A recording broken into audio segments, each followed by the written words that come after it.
Cette vieille dame a donné la frayeur de leur vie au nouveau propriétaire de sa maison peu de temps après l'avoir vendue. Elle n'était plus en mesure de vivre dans sa demeure familiale et avait accepté à contre-cœur de la vendre. Elle s'était séparée de tout, sauf d'un vieux cabanon bien particulier. Puis, les nouveaux propriétaires ont regardé à l'intérieur. Avant de commencer, n'oubliez pas d'aimer la vidéo, de vous abonner si ce n'est pas déjà fait et d'activer la cloche de notification pour ne manquer aucune nouvelle histoire. Olivia avait vécu dans cette vieille ferme pendant plus de 60 ans. Avec son mari Walter, ils l'avaient construite de leurs propres mains, brique après brique, pièce après pièce, jusqu'à ce qu'elle devienne leur foyer. Ils y avaient élevé leurs enfants, organisé des anniversaires, des fêtes, et mené une vie remplie de rire, d'amour et du charme d'une petite ville. Même après la mort de Walter, 5 ans plus tôt, Olivia s'était accrochée à la maison. Ce n'était pas seulement une maison. C'était son cœur. Mais au fil des années, la force d'Olivia avait décliné. Ses enfants commencèrent à s'inquiéter. La maison qu'elle dirigeait autrefois comme une reine devenait peu à peu un fardeau. Elle n'arrivait plus à suivre. Après de longues réflexions et de nombreuses nuits sans sommeil, souvent causées par la pression de ses enfants, Olivia finit par céder. Elle leur donna la permission de vendre la maison. Ses enfants ne perdirent pas de temps. Ils s'y attendaient depuis des années et furent secrètement soulagés lorsqu'elle accepta. Ils aimaient aussi la maison, mais ils aimaient encore plus leur mère. Des agents immobiliers commencèrent à visiter la propriété. Ils furent impressionnés par le terrain, l'histoire et la structure bien entretenue. Les agents pensaient recevoir les clés pour inspecter la propriété seule, mais Olivia accepta seulement s'ils faisaient la visite en sa présence.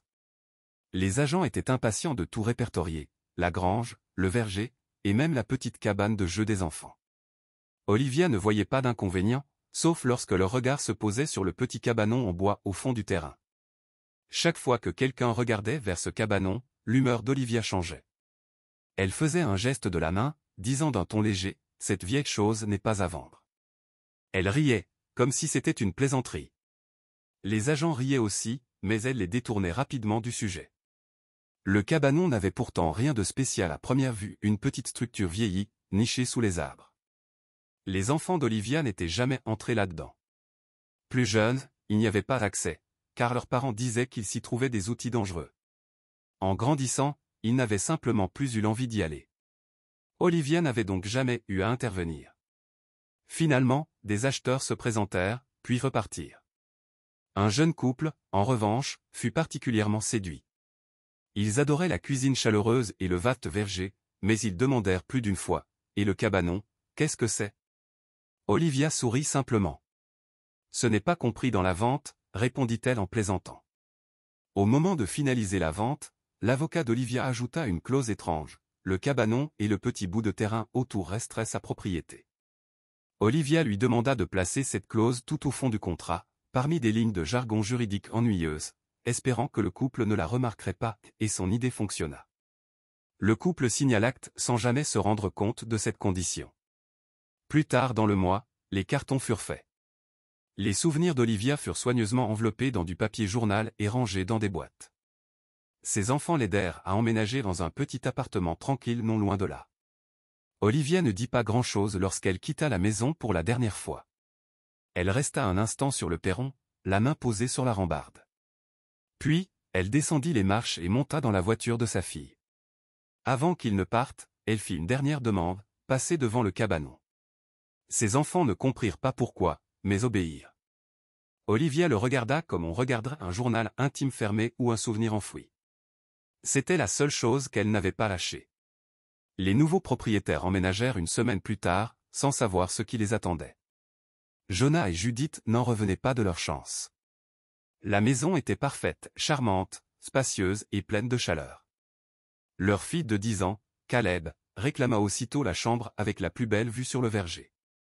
Ils passèrent la première journée à déballer, à disposer les meubles et à admirer les petits détails qui donnaient à la maison une âme. Judith souriait en découvrant les carreaux anciens de la cuisine, tandis que Jonah installait les tringles à rideaux en fredonnant. Caleb, lui, explorait chaque recoin, surtout le grenier. Aucun d'entre eux ne prêta attention à la petite cabane au fond de la propriété. Elle restait là, silencieuse, oubliée. Le samedi arriva, et le couple passa la journée à repeindre la chambre d'amis, parlant de leur projet d'organiser Thanksgiving. Caleb jouait tranquillement à côté. Ils travaillèrent jusqu'au crépuscule, sans se douter de la présence de la structure sombre au-delà du jardin. Le dimanche, Caleb emprunta le sentier de gravier et découvrit la cabane verrouillée. Il tira sur le cadenas, surpris par sa solidité. « Bizarre », murmura-t-il avant de repartir. Pour une raison inconnue, il n'en parla à personne. La première semaine passa sans incident. Cette nuit-là, vers 2 heures du matin, Caleb entra dans la chambre de ses parents, pâle et tremblant. Il chuchota qu'il avait vu quelqu'un dans le jardin, près des arbres, se dirigeant vers la cabane, et qu'une lumière brillait à l'intérieur. Jonah se leva aussitôt. Il enfila ses bottes, prit une lampe de poche et sortit dans l'air froid et humide. La cabane était sombre et silencieuse. Le cadenas pendait toujours, intact. Il balaya les arbres de la lumière, mais ne vit que des branches agitées par le vent. Immobile, Jonah écouta la nuit, mal à l'aise, puis retourna à la maison. À l'intérieur, il s'agenouilla près du lit de Caleb et l'assura que personne n'était là. Le garçon insista qu'il avait bien vu quelque chose, mais Jonah mit cela sur le compte de son imagination. Avant de se recoucher, il demanda à Judith, « Est-ce qu'on a une clé pour cette cabane ?» Elle fronça les sourcils. « Quelle cabane ?»« Celle près des arbres, » répondit-il. « Elle est solidement fermée. » Judith sembla intriguée. « Je n'ai jamais vu de clé pour ça. » Ils restèrent silencieux. « La vieille dame ne nous a-t-elle pas tout donné ?»« Les clés, les papiers ?» demanda Jonah. Judith hocha la tête. « Tout est dans la boîte de la cuisine. »« Mais rien pour cette cabane. »« Ce n'est sûrement rien, » murmura-t-elle, trop fatiguée pour s'inquiéter. Le lendemain matin, Jonah relut les documents de propriété. Étrangement, la cabane n'y figurait nulle part. Il resta un moment au comptoir, observant les nuages gris, puis prit le téléphone pour appeler l'avocat mentionné sur l'acte. « Pouvez-vous confirmer que la cabane faisait partie de la vente ?» demanda-t-il. L'avocat hésita. « Tout sur ce terrain vous appartient, la maison, le verger, la grange. » Il marqua une pause. « Sauf la petite cabane en bois près de la lisière des arbres. Celle-là n'est pas incluse. » Jonah se figea. « Pas incluse ? Que voulez-vous dire ? » « C'est écrit dans le contrat, » répondit l'homme. Page 52, sous-partie B, Jonah feuilleta le dossier épais jusqu'à trouver la clause. Les mots lui serrèrent l'estomac. La propriété de la structure secondaire reste à l'ancienne propriétaire, Olivia Monsieur Whitmore, pour une durée indéfinie, sauf transfert écrit contraire. Elle l'avait gardée intentionnellement. Quand Jonah insista pour avoir des explications, l'avocat admit que c'était la dernière volonté d'Olivia. « Je ne connais pas sa raison, » dit-il. « J'ai simplement suivi les instructions. » Jonah regarda par la fenêtre de la cuisine. La cabane se dressait là, immobile, presque défiant. Alors qu'il réfléchissait, un mouvement attira son attention dehors. Une ombre se détacha des arbres et glissa lentement vers la cabane avec une étrange détermination. Jonah s'approcha de la vitre, la respiration brouillant le verre. Puis la silhouette apparut clairement. Ce n'était pas une inconnue. C'était Olivia.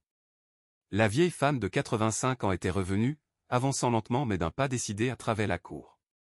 Elle entra dans la cabane, et quelques instants plus tard, une lumière chaude et stable filtra par la porte close. Poussé par un mélange de peur et de curiosité, Jonah enfila son manteau et ses chaussures, puis sortit. Olivia allait et venait de la cabane, portant à chaque fois quelque chose de petit. Elle paraissait frêle mais déterminée. Jonah, caché derrière une haie, le cœur battant, s'approcha encore. Il jeta un œil par une fente entre les planches. À l'intérieur, des outils de jardin tapissaient les murs.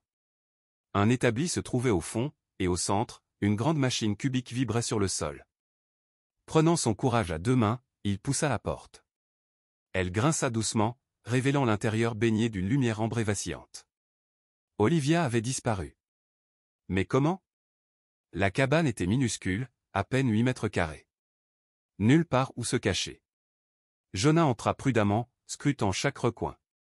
Le bourdonnement s'intensifia près du cube métallique.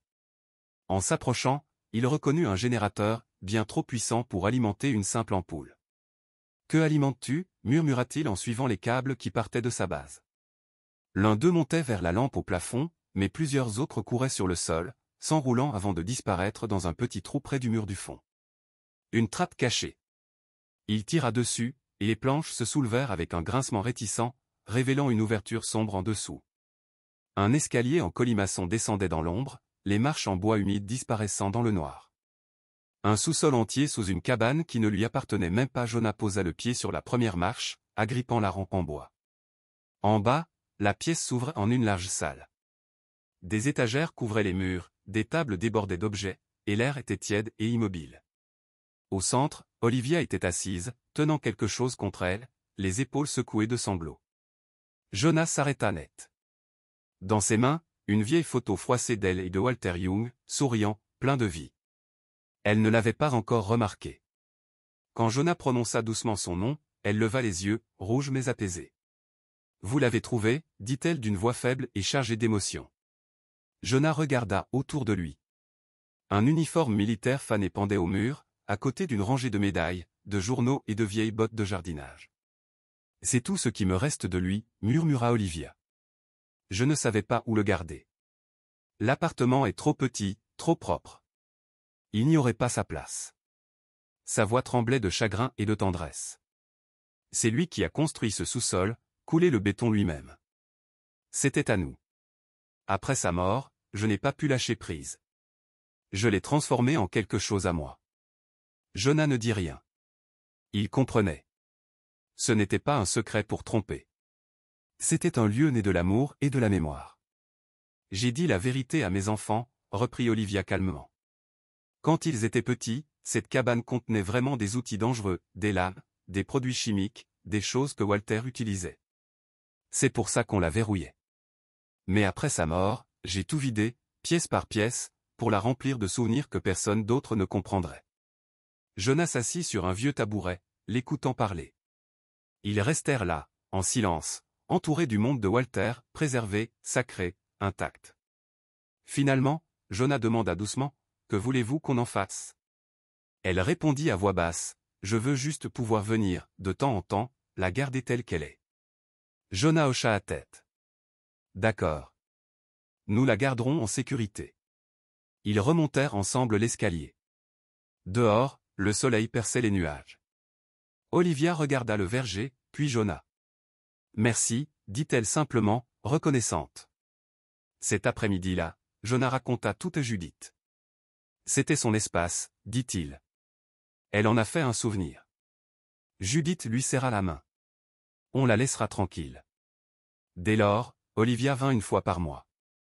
Jonah ouvrait la cabane avant son arrivée et la refermait après son départ. La famille vécut autour de ce coin de terre, non plus étrange, mais sacré. Les saisons passèrent.